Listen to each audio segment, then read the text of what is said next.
ನಿಮ್ಮ ಡೊಳ್ಳು ಹೊಟ್ಟೆ, ನಿಮ್ಮ ಬಲೂನ್ ಥರ ಉಬ್ಬಿರೋ ಹೊಟ್ಟೆ ಕಡಿಮೆ ಮಾಡುತ್ತೆ. ಬರೀ ಅರ್ಧ ಚಮಚೆ ನೀರೊಳಗೆ ಮಿಕ್ಸ್ ಮಾಡಿಕೊಂಡು ಕುಡೀರಿ ಸಾಕು. ಖರೆ ಹೇಳ್ತೆ ನಿಮಗೆ, ನಿಮ್ಮ ಹೊಟ್ಟೆಯೊಳಗಿರುವಂಥ ಗಾಳಿ ಹೆಂಗೆ ಹೊರಗೆ ಬರ್ತೈತಂತಂದ್ರೆ ನಿಮಗೆ ನಂಬಕ್ಕೂ ಆಗೋದಿಲ್ಲ. ನಿಮಗೆ ಯಾವಾಗಾದರೂ ಈ ಅನುಭವ ಆಗೇ ಆಗಿರ್ತೈತಿ. ಹೊಟ್ಟೆ ತುಂಬ ಊಟ ಮಾಡಿಬಿಟ್ಟಿರ್ತೀವಿ, ಅರ್ಧ ಗಂಟೆ ಆದಮೇಲೆ ಅವನವನು ತಗೋ ಎಕಡಿಂತ ಬಂತು ಏನು ಹೊಟ್ಟೆ ಭಾರ ಭಾರ ಭಾರ ಹೊಟ್ಟೆ ಒಳಗೆ ಕಲ್ಲೈತಿನೋ ಅನ್ನೋಂಗೆ ಅನಿಸ್ತೈತ್ರಿ. ಊರಾಗಕ್ಕೆ ತಯಾರೇ ಇರುವುದಿಲ್ಲ ರೀ. ಎದೆ ಒಳಗೆ ಉರಿ, ಆಮೇಲೆ ಹುಳಿತೇಗ ಒಂದೊಂದು ಸಾರಿ ಇಷ್ಟು ಗ್ಯಾಸ್ ಆಗಿರ್ತಕ್ಕಂತಂದ್ರೆ ಮನುಷ್ಯ ತನ್ನಿಂದ ತಾನ ಒಳಗೊಳಗೆ ಬೈಕೋತಿರ್ತಾನೆ, ನನಗೆ ಯಾಕೆ ಹಿಂಗೆ ಆಕೈತಿದ ಅಂತ ಹೇಳಿ. ಯಾಕಂದ್ರೆ ಕುದ್ರಾಕ್ ಆಗ್ತಿರೋದಿಲ್ಲ, ಮಲ್ಗೊಳಕ್ಕೆ ಆಗ್ತಿರೋದಿಲ್ಲ.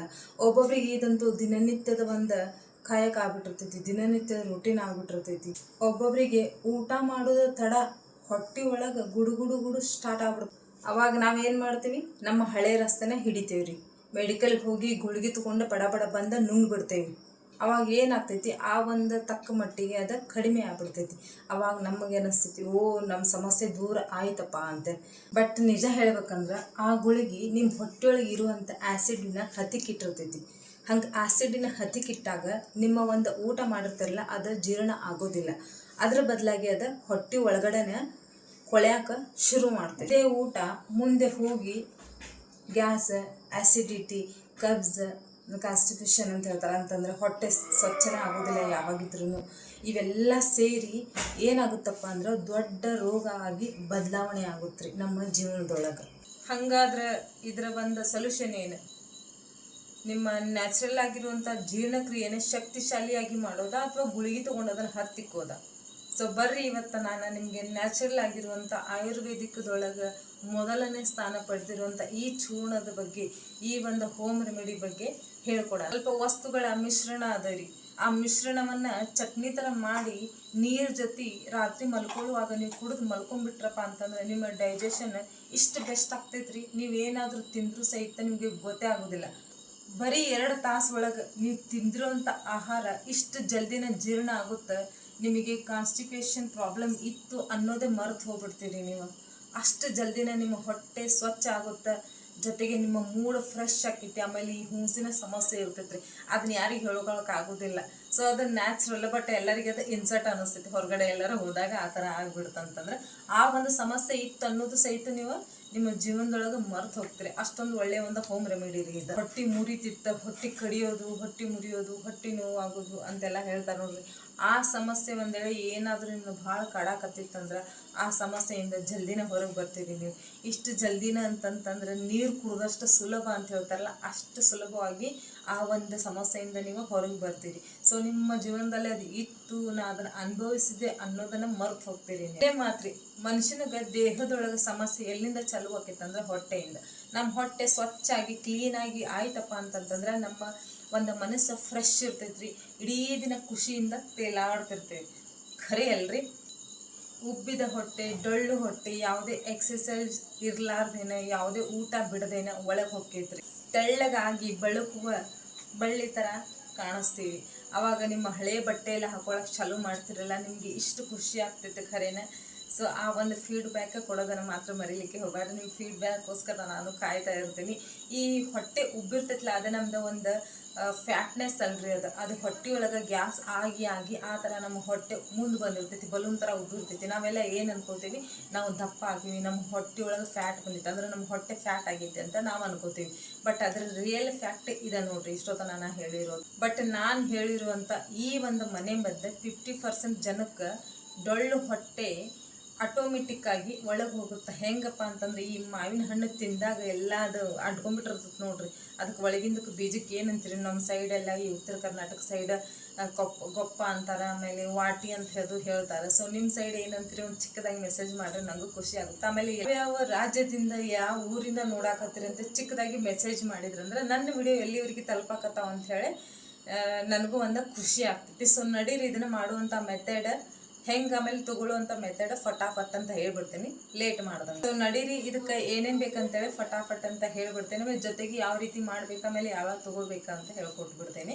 ಸೊ ಫಸ್ಟ್ನೇದು ಬಂದುಬಿಟ್ಟು ಇಲ್ಲಿ ಮುನಕ್ಕ ಅಂತ ಹೇಳ್ತಾರೆ. ಅಂದ್ರೆ ಈ ಬ್ಲ್ಯಾಕ್ ಬೆರಿ ಅಂದರೆ ಕರಿ ದ್ರಾಕ್ಷಿ ಸಿಗ್ತಾವಲ್ರಿ, ಅವನ್ನ ತಗೊಳ್ರಿ. ಸೊ ಅವನ್ನ ನೀವು ರಾತ್ರಿ ಕೂಡ ನೆನೆ ಹಾಕ್ಬೋದು, ಇಲ್ಲಪ್ಪ ಅಂದ್ರೆ ಮಾರ್ನಿಂಗ್ ಟೈಮ್ ಸಹಿತ ನೀವು ಅದನ್ನು ಕಟ್ ಮಾಡ್ಬೋದು. ಬಟ್ ಒಂದು ಮಾತು ನೆನಪಿಟ್ಕೊಳ್ರಿ, ಅದರೊಳಗಿರುವಂಥ ಬೀಜಗಳನ್ನು ನೀವೇನು ಮಾಡ್ಬೇಕಾಗ್ತೈತಿ, ತೆಗಿಬೇಕಾಗ್ತೈತಿ.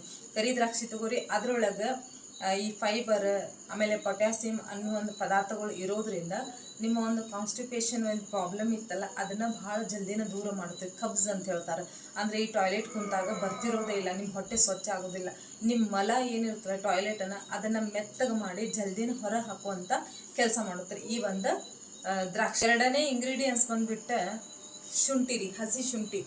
ಆಯುರ್ವೇದದೊಳಗೆ ಇದನ್ನು ಹೊಟ್ಟೆ ಉಬ್ಬರಕ್ಕೆ ಮಹಾ ಔಷಧಿ, ದಿವ್ಯ ಔಷಧಿ ಅಂತ ಹೇಳ್ತಾರೆ. ಇದರಿಂದ ನಿಮ್ಮ ಊಟ ಜಲ್ದಿನ ಜೀರ್ಣ ಆಗುತ್ತೆ, ಜೀರ್ಣ ಆಗೋಕ್ಕೆ ಜಲ್ದಿನ ಹೆಲ್ಪ್ ಆಗುತ್ತೆ. ಆಮೇಲೆ ಗ್ಯಾಸ್ ಆಗೋಕ್ಕೆ ಈ ಒಂದು ಶುಂಠಿ ಬಿಡೋದಿಲ್ಲರಿ. ಮೂರನೆಯ ಒಂದು ಇಂಗ್ರೀಡಿಯೆಂಟ್ಸ್ ಬಂದುಬಿಟ್ಟು ಸೋಂಪಿನ ಕಾಳು. ಈ ರೆಸ್ಟೋರೆಂಟ್ಗಳಿಗೆಲ್ಲ ಹೋದಾಗ ನಾವು ಊಟ ಆದ ತಕ್ಷಣ ಸೋಂಪಿನ ಕಾಳು ಕೊಡ್ತಾರೆ. ನೀವು ಅಂದ್ಕೊಂಡಿರ್ಬೇಕಾದ ಪರಂಪರೆ ಇರ್ಬೋದು ಅಂತೇಳಿ ಅಲ್ಲ, ಅದು ವೈಜ್ಞಾನಿಕವಾಗಿ ಒಂದು ರಹಸ್ಯ ಅಡಿಗೈತ್ರಿ. ಅದ್ರೊಳಗೆ ಆ್ಯಂಥಲ್ ಎಸೆನ್ಷಿಯಲ್ ಆಯಿಲ್ ಇರೋದ್ರಿಂದ ಹೊಟ್ಟೆಯೊಳಗಿರುವಂಥ ಗ್ಯಾಸನ್ನು ಹೊರ ತೆಗಿಯೋಕೆ ಭಾಳ ಹೆಲ್ಪ್ ಮಾಡುತ್ತೆ. ನಮ್ಮ ಜೀರ್ಣಕ್ರಿಯೆಯನ್ನು ಸರಾಗವಾಗಿ ಮಾಡುವಂಥ ಶಕ್ತಿ ಅದ್ರೊಳಗೆ ಅದ ರೀ. ಉಳಿತೀಗ ಎದೆ ಉರಿ, ಡಕಾರ ಬರೋದು ಇಂಥದನ್ನೆಲ್ಲ ಕಡಿಮೆ ಮಾಡಿ ನಿಮ್ಮ ಒಂದು ದೇಹಕ್ಕೆ ತಂಪನ್ನು ಕೊಡುವಂಥ ಶಕ್ತಿ ಆ ಒಂದು ಸೋಂಪಿನ ಕಾಳು ಒಳಗೆ ಅಡಗಿದೆ. ನಾಲ್ಕನೇ ಇಂಗ್ರೀಡಿಯೆಂಟ್ಸ್ ಬಂದುಬಿಟ್ಟು ಅಜ್ವೈನ್.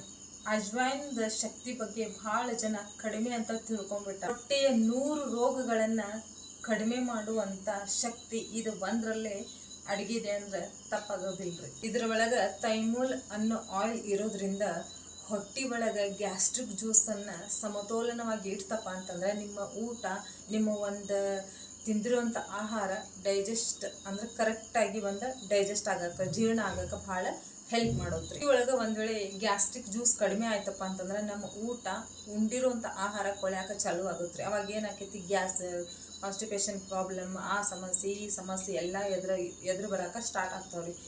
ಅಜ್ವೈನ್ ಇಷ್ಟು ಜಲ್ದಿನ ನಿಮ್ಮ ಜೀರ್ಣಕ್ರಿಯೆಯನ್ನು ವೇಗವಾಗಿ ಮಾಡುತ್ತೆ. ಒಂದೊಂದು ಸಾರಿ ನಿಮ್ಮ ಹೊಟ್ಟೆ ಕಡಿಯೋದು, ಹೊಟ್ಟೆ ಮುರಿಯೋದು, ಹೊಟ್ಟೆ ನೋವಾಗೋದು ಇಂಥ ಎಲ್ಲ ಸಮಸ್ಯೆನ ಚಿಟಿಕೆ ಹೊಡೆಯೋದ್ರೊಳಗೆ ಕಡಿಮೆ ಮಾಡುತ್ತೆ. ಇನ್ನು 5ನೇ ಇಂಗ್ರೀಡಿಯೆಂಟ್ಸ್ ಬಂದುಬಿಟ್ಟು ಶೇಂಗಾ ನಮಕ್, ಬ್ಲ್ಯಾಕ್ ಸಾಲ್ಟ್, ಪಿಂಕ್ ಸಾಲ್ಟ್ ಅಂತ ಹೇಳ್ತಾರೆ. ಇದನ್ನು ಬರೀ ಟೇಸ್ಟಿಗೆ ಯೂಸ್ ಮಾಡೋದಲ್ದನ ಆಯುರ್ವೇದದೊಳಗೆ ತ್ರಿದೋಷಕ ಅಂತ ಹೇಳಿ ವಾತ, ಪಿತ್ತ, ಕಫಾನ ಸಮಾನವಾಗಿಡುವಂಥ ಕೆಲಸ ಮಾಡುತ್ತೆ. ಇದು ಸಾಧಾರಣವಾಗಿ ಸಮುದ್ರೊಳಗೆ ಸಿಗುವಂಥ ಉಪ್ಪಿಗಿಂತ ಇದು ಜಾಸ್ತಿ ಹಗುರವಾಗಿರುತ್ತೆ. ಆಮೇಲೆ ನಿಮ್ಮ ಹೊಟ್ಟೆ ಉಬ್ಬರನ ಕಡಿಮೆಗೊಳಿಸುತ್ತೆ. ನಿಮ್ಮ ಹೊಟ್ಟೆ ಉಬ್ಬರದಿಂದ ಆಗುವಂಥ ನೋವನ್ನು ಸಹಿತ ಜಲ್ದಿನ ಕಡಿಮೆ ಮಾಡುವಂಥ ಶಕ್ತಿ ಇದ್ರೊಳಗೆ ಐತಿ. ನೈಸರ್ಗಿಕವಾಗಿ ಇದ್ರೊಳಗೆ ಮಿನರಲ್ಸ್ ಕೂಡ ಇರುತ್ತೆ. 6ನೇ ಇಂಗ್ರೀಡಿಯೆಂಟ್ಸ್ ಬಂದುಬಿಟ್ಟು ಕರಿಮೆಣಸ್ರಿ, ಅಂದರೆ ಬ್ಲ್ಯಾಕ್ ಪೆಪ್ಪರ್ ಅಂತ ಹೇಳ್ತಾರೆ. ಸೊ ಒಂದೊಂದು ಸಾರಿ ಏನಾಗುತ್ತಪ್ಪ ಅಂತಂದ್ರೆ ಹೊಟ್ಟೆಯೊಳಗೆ ಆ್ಯಸಿಡ್ ಒಂದು ಅಂಶ ಕಡಿಮೆ ಇದ್ದಾಗ ನಮ್ಮ ಹೊಟ್ಟೆಯೊಳಗೆ ನಾವು ಉಂಡಿರುವಂಥ ಊಟ ಪಚನ ಆಗೋದಿಲ್ಲ, ಅದು ಕೊಳೆಯೋಕೆ ಸ್ಟಾರ್ಟ್ ಮಾಡ್ತೀವಿ. ಸರಿ ಆ್ಯಸಿಡ್ ಕಮ್ಮಿ ಇದ್ರೂ ಸಹಿತ ಊಟ ಪಚನ ಆಗೋದಿಲ್ಲ, ಅದು ಅಲ್ಲೇ ಉಳ್ಕೊಂಡು ಗ್ಯಾಸ್ ಆಗಕ್ಕೆ ಸ್ಟಾರ್ಟ್ ಆಗುತ್ತೆ. ಕಾಳುಮೆಣಸು ಕರೆಕ್ಟಾಗಿ ಹೊಟ್ಟೆಯೊಳಗೆ ಆ್ಯಸಿಡ್ನ ತಯಾರು ಮಾಡಿ ಆ ಒಂದು ಸಮಸ್ಯೆಯನ್ನು ಬುಡ ಸಮೇತ ಕಿತ್ತೊಗೆಯುವಂಥ ಕೆಲಸ ಮಾಡುತ್ತೆ. ಪಚನ ಕ್ರಿಯೆಯನ್ನು ಕರೆಕ್ಟ್ ಮಾಡಿ ಜೀರ್ಣ ಮಾಡುವಂಥ ಶಕ್ತಿನ ಆಕ್ಟಿವ್ ಮಾಡುತ್ತೆ. ಈ ಎಲ್ಲ ಮಿಶ್ರಣ ಸೇರಿದ್ರೆ ಹೊಟ್ಟೆಗೆ ಒಂದು ದಿವ್ಯ ಔಷಧಿ ಅಂತ ಹೇಳ್ಬಹುದು. ಹೇಳಿರುವಂಥ ಎಲ್ಲ ಇಂಗ್ರೀಡಿಯೆಂಟ್ಸ್ನ ಕಾಲು ಭಾಗ ಆಗಿ ತಗೊಂಡು ಅದನ್ನು ಒಂದು ಅರಿಯುವಂಥ ಕಲ್ಲೊಳಗೆ ಅಥವಾ ಮಿಕ್ಸಿ ಒಳಗೆ ಹಾಕ್ಕೊಂಡು ನೀವು ಚಲೋತ್ನಂಗೆ ಕುಟ್ಟಿ ಅದ್ರದ್ದು ಚಟ್ನಿ ತಯಾರು ಮಾಡ್ಕೊಳ್ರಿ. ಈ ಒಂದು ಕರಿ ಒಂದು ದ್ರಾಕ್ಷಿ ಏನೈತಲ್ಲ ಅದನ್ನು ನೀವು ರಾತ್ರಿ ನೆನೆಸಿಟ್ಕೊಂಡು ಅದ್ರ ಬೀಜ ತೆಗೆದು ಕಟ್ ಮಾಡ್ಕೊಂಡು ನೀವು ಅದ್ರೊಳಗೆ ಹಾಕೋಬೇಕಾಗ್ತೈತಿ. ಹಂಗೆ ಡೈರೆಕ್ಟಾಗಿ ಹಾಕಬೇಡ್ರಿ, ಬೀಜ ಸಮೇತ ಅದನ್ನು ಚಟ್ನಿ ಮಾಡ್ಕೊಂಡು ನೀವು ಏನು ಮಾಡ್ತೀರಿ ಅಂದರೆ ಯಾವಾಗ ತೊಗೋಬೇಕಪ್ಪ ಅಂತಂದ್ರೆ ಮಧ್ಯಾಹ್ನ ಊಟದೊಳಗೆ ನೀವು ಈ ಚಟ್ನಿ ಥರ ಯೂಸ್ ಮಾಡ್ಕೋಬೋದು, ತಿನ್ಬೋದು. ಅಥವಾ ರಾತ್ರಿ ಊಟದೊಳಗೂ ಸಹಿತ ಇದನ್ನು ನೀವು ತಿನ್ಬೋದು. ಆದರೆ ಈ ಒಂದು ಖಾಲಿ ಹೊಟ್ಟೆಯೊಳಗೆ ಮಾತ್ರ ಇದನ್ನು ಈ ಚಟ್ನಿನ ಬಳಸಬಾರ್ದ್ರಿ. ಒಂದು ವೇಳೆ ನೀವು ಮಧ್ಯಾಹ್ನ ಆಗೋದಿಲ್ಲ ನಮಗೆ ಅಂತಂತಂದ್ರೆ, ರಾತ್ರಿ ಊಟದೊಳಗೂ ಆಗೋದಿಲ್ಲ ಅಂತಂದ್ರೆ ಊಟ ಆದಮೇಲೆ ನೀವು ಇದನ್ನು ಸ್ವಲ್ಪ ಬಿಸಿ ನೀರೊಳಗೆ ಹಾಕ್ಕೊಂಡು ಮಿಕ್ಸ್ ಮಾಡಿಕೊಂಡು ಸಿಪ್ ಮಾಡಿಕೊಂಡು ಸಹಿತ ನೀವು ಇದನ್ನು ಕುಡಿಬಹುದು. ಇಲ್ಲಪ್ಪ ನಮಗೆ ಮಧ್ಯಾಹ್ನ ಆಗೋದಿಲ್ಲ ರಾತ್ರಿನೂ ಆಗೋದಿಲ್ಲ ಅಂತಂದ್ರೆ ಸೊ ಬೆಳಗ್ಗೆ ನೀವು ಬ್ರೇಕ್ಫಾಸ್ಟ್ ಆದಮೇಲೆ ನೀವು ಇದನ್ನು ತೊಗೊಳ್ಬಹುದು, ನಡಿತೈತಿ. ಈ ಸೋಂಪಿನ ಕಾಳು ಮತ್ತು ಅಜ್ವೈನನ್ನು ಸ್ವಲ್ಪ ಬಿಸಿ ಮಾಡಿಕೊಂಡ್ರು ನಡಿತೈತಿ. ಇಲ್ಲಪ್ಪ ಅಂತಂದ್ರೆ ಹಂಗೆ ಸಹಿತ ನೀವು ಕುಟ್ಕೊಳ್ಬಹುದು. ಊಟ ಆದಮೇಲೆ ಈ ಒಂದು ಚಟ್ನಿನ ಅಥವಾ ಊಟದೊಳಗೆ ಈ ಒಂದು ಚಟ್ನಿನ ಒಂದು ಅರ್ಧ ಸ್ಪೂನ್ ಈ ಥರದಿಂದ ಈ ಥರ ಬಿಸಿನೀರು ಕುಡಿಬೋದು ಅಥವಾ ಇದ್ರೊಳಗೆ ಹಾಕ್ಕೊಂಡು ನೀವು ಮಿಕ್ಸ್ ಮಾಡ್ಕೊಂಡು ಸಹಿತ ಇದನ್ನು ತೊಗೋಬೋದು ರೀ. ಟೇಸ್ಟ್ ಮಾತ್ರ ಸೂಪರ್ ಆಗೈತೆ ಖರೇನ. ಸ್ವಲ್ಪ ಉಗುರು ಬೆಚ್ಚಳೋ ನೀರೊಳಗೆ ಇದನ್ನು ತೊಗೊಳ್ರಿ. ಯಾರ್ಯಾರೆಲ್ಲ ಇದನ್ನು ತೊಗೊಳತ್ತೀರಿ, ಯಾರ್ಯಾರೆಲ್ಲ ತೊಗೊಂಡಿರಿ, ಸ್ವಲ್ಪ ನಿಮ್ಮ ಫೀಡ್ಬ್ಯಾಕ್ ಕೊಡೋದನ್ನು ಮಾತ್ರ ಮರೀಲಿಕ್ಕೆ ಹೋಗಬೇಡ್ರಿ. ಇದೇ ಥರ ವಿಡಿಯೋಸ್ ಬೇಕಂದ್ರೆ ನನ್ನ ಚಾನಲ್ನ ಏನು ಮಾಡ್ಬೇಕು, ಸಬ್ಸ್ಕ್ರೈಬ್ ಮಾಡಿರಿ. ಮತ್ತು ಇದೇ ಥರ ವಿಡಿಯೋ ಒಳಗೆ ಮತ್ತೆ ನಿಮ್ಮ ಮುಂದೆ ಬರ್ತೀನಿ. ಅಲ್ಲಿವರೆಗೆಲ್ಲ ರೀ ನಮಸ್ಕಾರ, ಜೈ ಹಿಂದ್.